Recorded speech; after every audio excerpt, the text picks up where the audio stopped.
This is Chieftain, and you're watching the Laggin podcast solo review with Moabete and Unisol. And we'll fight off the First Order.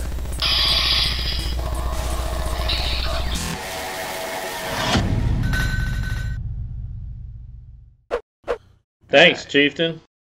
Welcome, I'm Moabete. And with me, you can go ahead and introduce yourself. Well, I'm Unisol.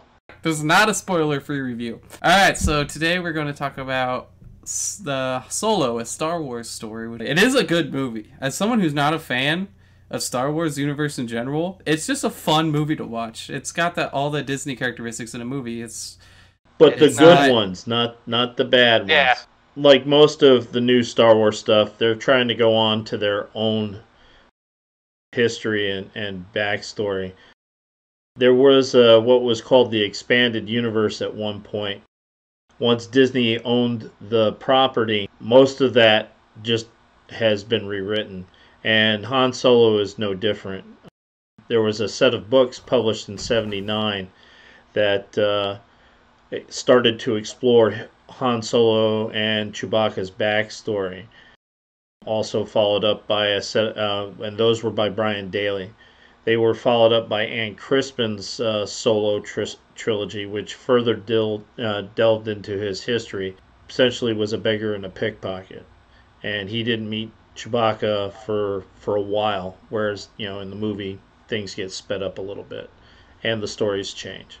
Being owned by Disney, I definitely saw the changes compared to past Star Wars film to this film. I can tell they steer cleared from some stuff Star Wars normally does. I think they did take more risks on this one. The goody two-shoes type that I think the movie made him out to be. He really wasn't goody two-shoes, Yeah, his back history was not. He wasn't. He was kind of like the anti-hero with the heart of gold kind of thing. There were just lines that he wouldn't cross. He was put in, he joined the Navy. He got cashiered out because he refused to skin Chewbacca for commandeering a ship full of Wookiee children that was destined for slavery. Han Solo, or Han Solo, which is in the movie, it's kind of funny they play at that because... Han. Well, Lando and all the other Star Wars I remember, he says Han all the time. He doesn't ever say Han, he says Han. Yeah. And even in this movie, when they meet up, there's a small, they poke fun at it. Where he calls him Han, and then Han's like, nope, it's Han. And Han, I like the way he looked. I think they chose a good actor. I think when I imagine a young Han Solo, I do believe that's what I would imagine him to look like. Yeah. I mean, it's hard. Everybody's going to have a problem because, everybody knows Harrison Ford is Han Solo. Well, unfortunately, Harrison Ford is in his 70s now and can't go play a young Han. So, again, you're going to have to pick a new actor. And, as these grow, movie-wise, a lot of people are going to be replaced. Now, what do you think during first impressions of how the movie started? Well, it starts very similar to how George Lucas starts most of his movies himself when he was still running the franchise. It's a theater term called in media res, in the middle of action. So we start the movie right off with Han jumping into whatever he was getting into. And we're in it from the get. He's on the run, and I can't remember what planet was he in. I know it was. He was back on his home planet, Corellia, where his history pretty much starts in every genre. He's in a bit of trouble. Yeah, well, let's just say a lot of trouble.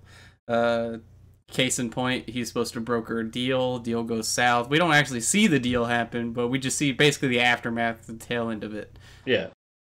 I had no idea he actually signed up with the Imperial Army, and that was basically just to get off of his home planet so he can be a pilot, because the whole point of the movie is he wants to be a pilot, basically. In my opinion, that's what I get from it.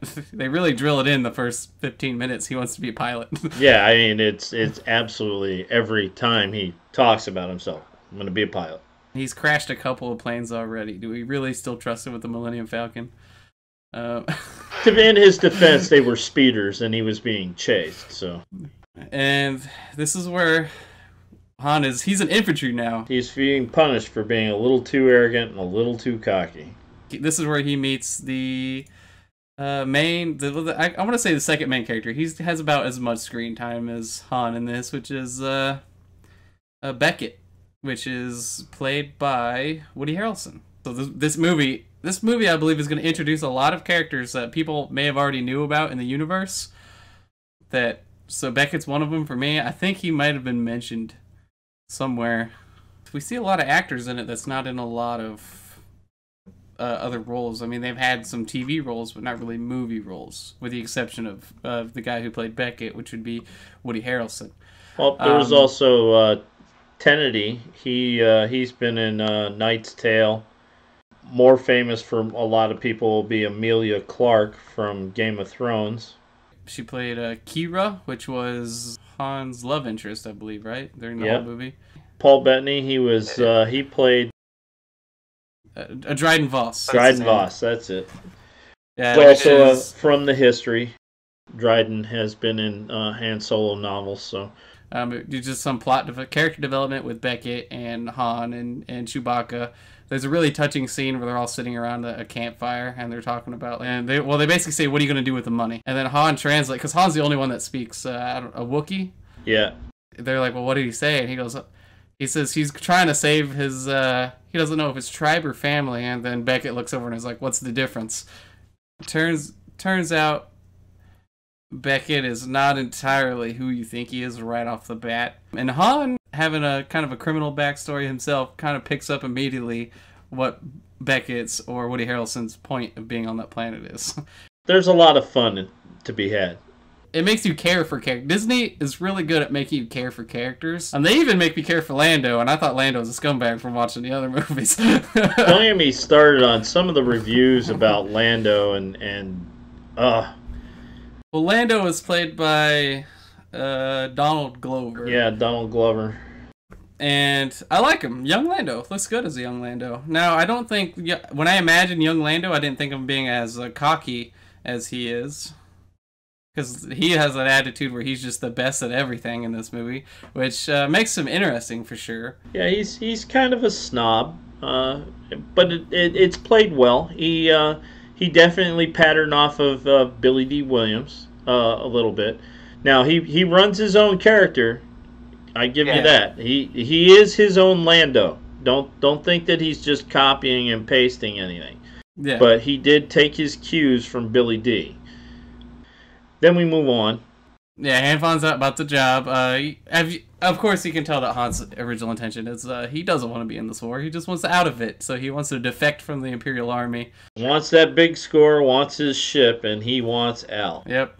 Again, the whole point is, I think they have to make it simple because it's a movie. I hate to say it, but the main goal is to get his ship. Like, that's the whole point of the movie. He wants to be a pilot. He wants to have his own ship. This is the planet also where he just gets thrown next to Chewbacca, basically. If you don't have to know anything about the Star Wars universe, I think you enjoy the movie more if you recognize something, like some of the little Easter egg characters that's in it, especially the big one that I'm not going to spoil in this review. He just shows up and everybody goes bonkers.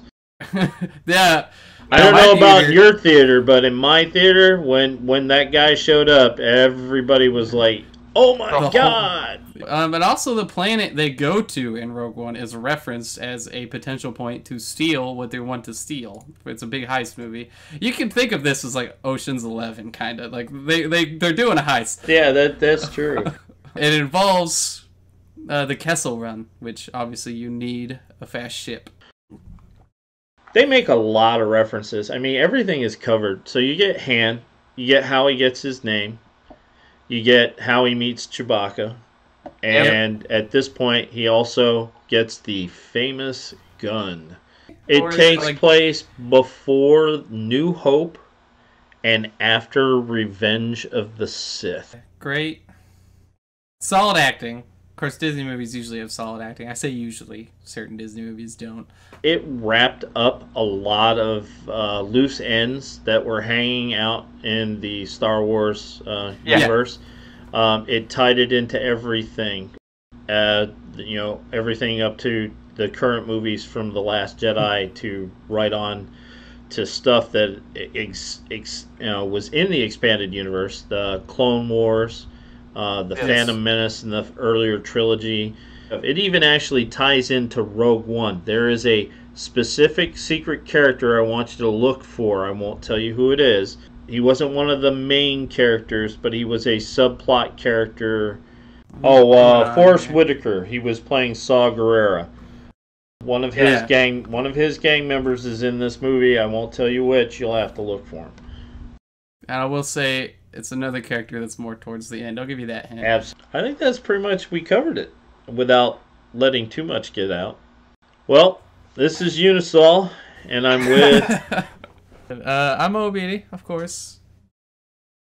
And this has been a Star Wars story review. I'm glad you said Han. I don't know if you caught that, but you said Han. I did, didn't I? You got me doing it. I drug you to the dark side. Welcome to Lando's team.